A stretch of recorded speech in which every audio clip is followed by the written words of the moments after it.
What's cracking, y'all? You are now watching Boo TV. Appreciate you for stopping in. Like, comment, subscribe, hit the bell, stay notified, and let's get into the topic for today. What's cracking, y'all? Back with some more reaction video from the YouTube channel called Secret Base.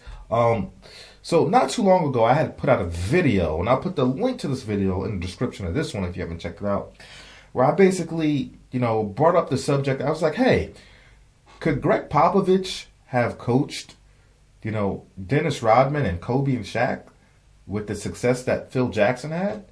And basically the video is me basically sharing my opinion on that and why I do not think Gregg Popovich could have had that kind of success, because Gregg Popovich needs zombies, yes men, and he's not as good with dealing with contrasting personalities and players that really, on a personality scope, and even to a basketball degree too, really challenge his authority or his logic of thinking.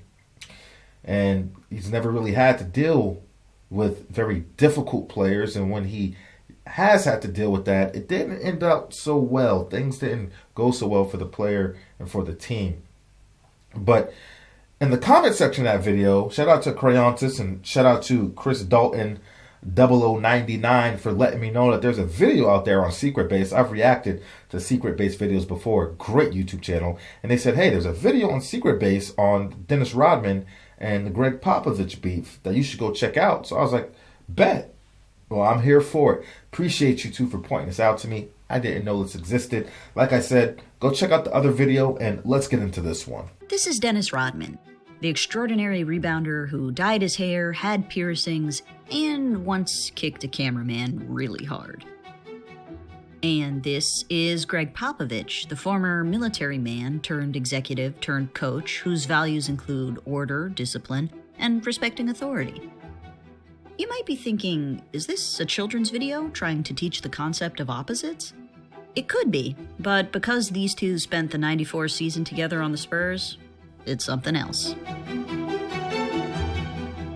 On the Bad Boy Pistons in the late 80s and early 90s, Dennis Rodman blossomed from a second-round pick to an elite defender and rebounder, and collected 2 rings in the process.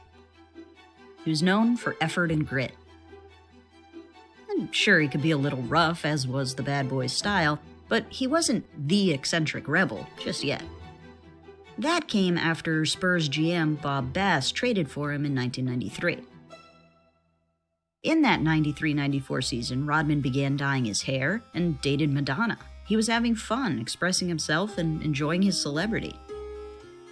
Rodman also led the league in techs and had to have a meeting with Commissioner David Stern about his on-court outbursts. Basically, he kept headbutting people. He'd also show up late to practice, have Madonna in the locker room, skip pregame warm-ups, and the Spurs were cool with it all. Coach John Lucas was always in his corner. In this example, he says Rodman can be late to practice because he's not a shooter. Lucas might have been so lenient because Rodman was good for the team. He led the league in rebounds. He took defensive pressure off of scoring champion David Robinson. And the Spurs finished with 55 wins. So why not let the guy come late and headbutt a few people? You can't argue with success.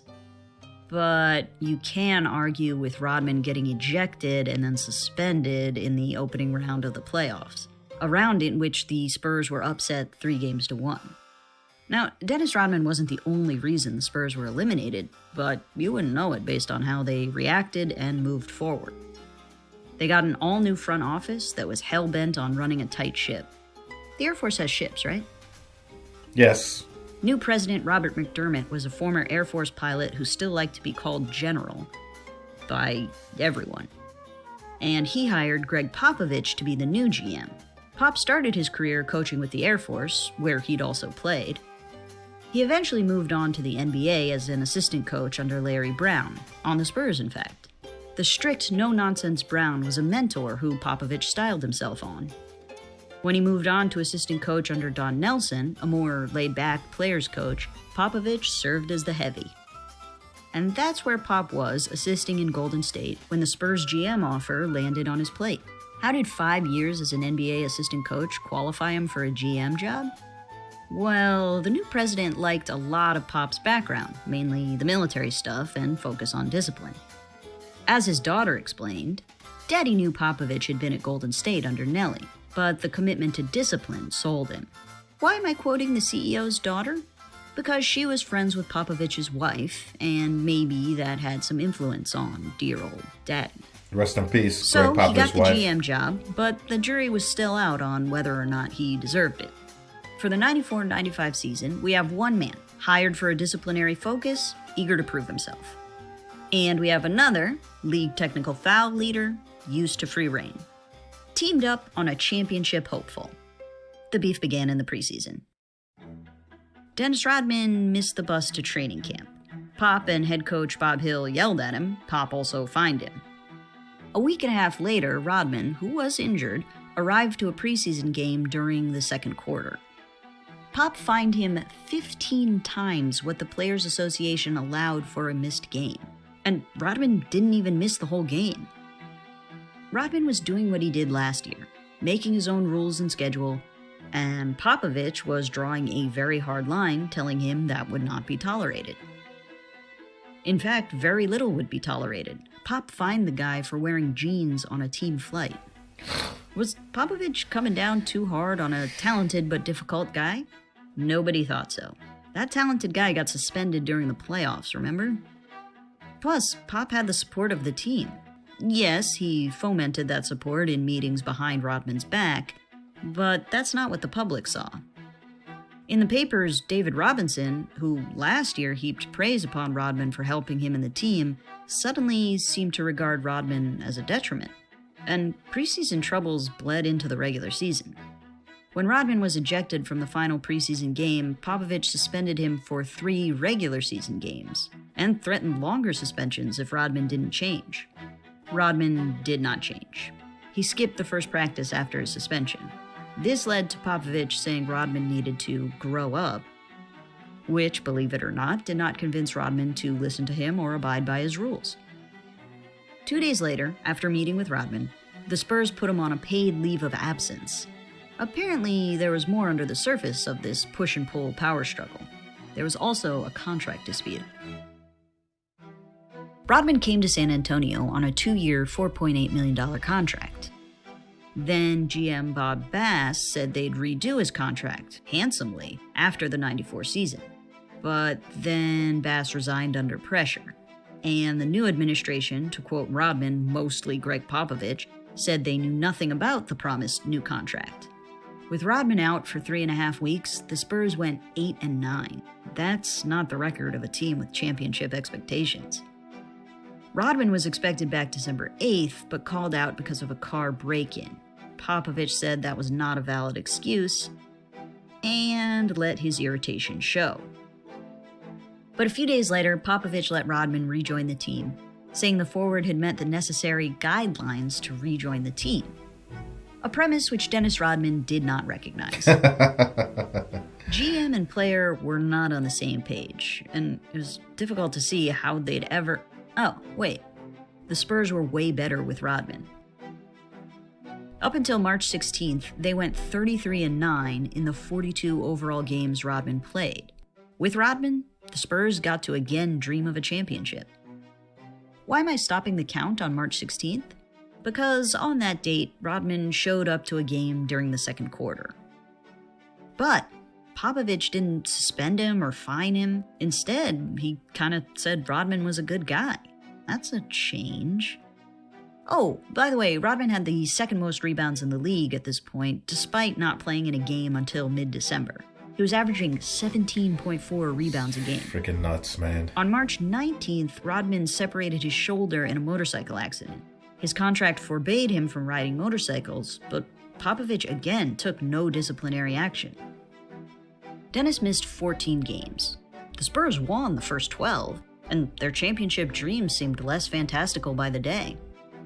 But then they lost the following 2. Damningly, they lost to the second best team in the West because they lacked physicality down low. If the Spurs were going to do this thing, they needed Rodman. And thus, Popovich was backing down. He wasn't happy about it. When Rodman returned from injury, he had a dominant game. and Popovich took umbrage with how much airtime Rodman got as a result. You know the old saying, if you can't suspend them, limit their TV exposure when they're doing well because you still hate them. Hey, at least everybody could feel good about the Spurs finishing with the league's best record. Robinson won MVP, Rodman won his 4th straight rebounding title, and the verdict was in on Popovich. He absolutely deserved his GM role. Part of the praise was because he stood up to Rodman. Before the playoffs, Popovich addressed his attempts to change Rodman. This is not a great way to talk about a person. And it raises some questions. Would the postseason see Popovich resign to letting Rodman be Rodman? Or was there trouble ahead? I wonder. Alright, Spurs are in the conference semis, up 2-0. In Game 3, head coach Bob Hill subbed Rodman out, and Rodman disagreed with the move. On the bench, he shed his shoes, put a towel over his head, laid down, and didn't join a huddle. He'd done the shoe thing before, but still, this looked bad. As a result, Rodman didn't play in Game 4. The Spurs were making disciplinary moves in the playoffs? I thought we cleared this up. If they wanted a title, they needed Rodman. I mean, they did win Game 4, but why risk it?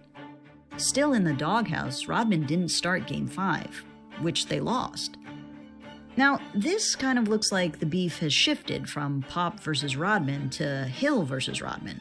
Dennis isn't suspended these games, he's suited up, then Hill left him on the bench. But as Rodman explained in his book, he 100% believed Popovich was pulling Hill's strings, and Rodman's beef was with the puppet master, not the puppet. The Spurs advanced to the Western Conference Finals, where they had bigger problems than Rodman. Hakeem Olajuwon was outplaying David Robinson. I mean, there were still problems with Rodman, of course. He took offense when he was benched for the final play of Game 1. In Game 2, Rodman only played 3 minutes in the second half, 17 minutes total. This was perhaps punishment for his attitude at the end of Game 1, perhaps punishment for an article released after Game 1 in which Rodman said he didn't care about basketball. In Game 4, Rodman got to play and was great. With 12 offensive rebounds, 19 total, he was the heart of the victory. But then he showed up to the following practice 40 minutes late. Hill and/or Popovich yanked him from the starting lineup in Game 5, which was a loss. And the Spurs were eliminated a game later. Popovich was tight-lipped about Rodman throughout the postseason and most of the offseason, perhaps because he didn't want to drive down Rodman's trade potential. October 2nd, Popovich traded Rodman to the Bulls, and in return received only non-rebound champion, non-starter, non-difference maker Will Perdue. Sorry, Perdue, but come on, look at the numbers. But guess who wasn't looking at the numbers? To him, just getting rid of Rodman made a championship more likely. After the trade, Popovich let some pent-up feelings fly, sharing his side of the contract dispute. Teammates revealed their relationship was even worse than the suspensions and benching implied. In his book, published a year later, Rodman fired back at the GM, blaming him for everything. He summarized the beef as simply Popovich, above all else, wanting to make a name as the man who tamed Dennis Rodman. Tamed. Where have I heard that word before?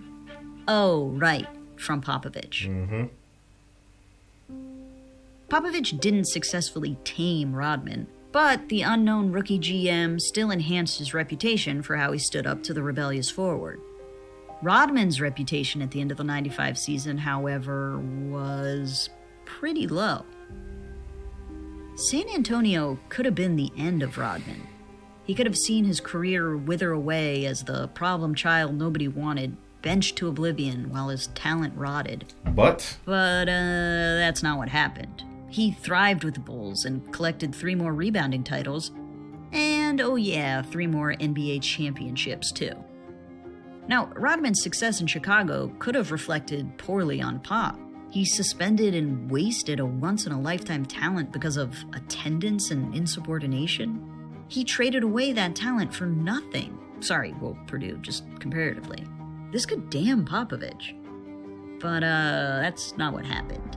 He went on to become coach of the Spurs and won 5 titles, so that's more what he's known for. As unpleasant as it was at the time, this beef got Rodman to the Bulls and helped launch Popovich's career. And then their successes eclipsed this beef. But it certainly makes you wonder what these clearly talented guys could have accomplished together if they had just been totally different people. You know what? Never mind. Hey, man. I stand by this. Phil Jackson knew exactly how to tap into Dennis Rodman. Like I said, Greg Popovich, man, he needs yes guys. Like I said, he's an authoritative figure, very militarized, right? He has like this officer enlisted mindset in the locker room. If you've ever been in the service, you know what I mean by that. And he needs a certain kind of player with a certain kind of mentality that treat him like the clear superior and take orders in a military style, kind of way. But that's who Greg Popovich is, and he's been fortunate enough to draft very good Spurs organization and get the kind of guys that could follow Popovich's lead. And they had one of the greatest players of all time, and Tim Duncan, to help lead that charge, and surrounded him with a core and nucleus of, high quality role players and pseudo stars, if you will, to catapult him into 5 championships. So, yeah, it is what it is. But yeah, Greg Popovich and Dennis Rodman are oil and water, man.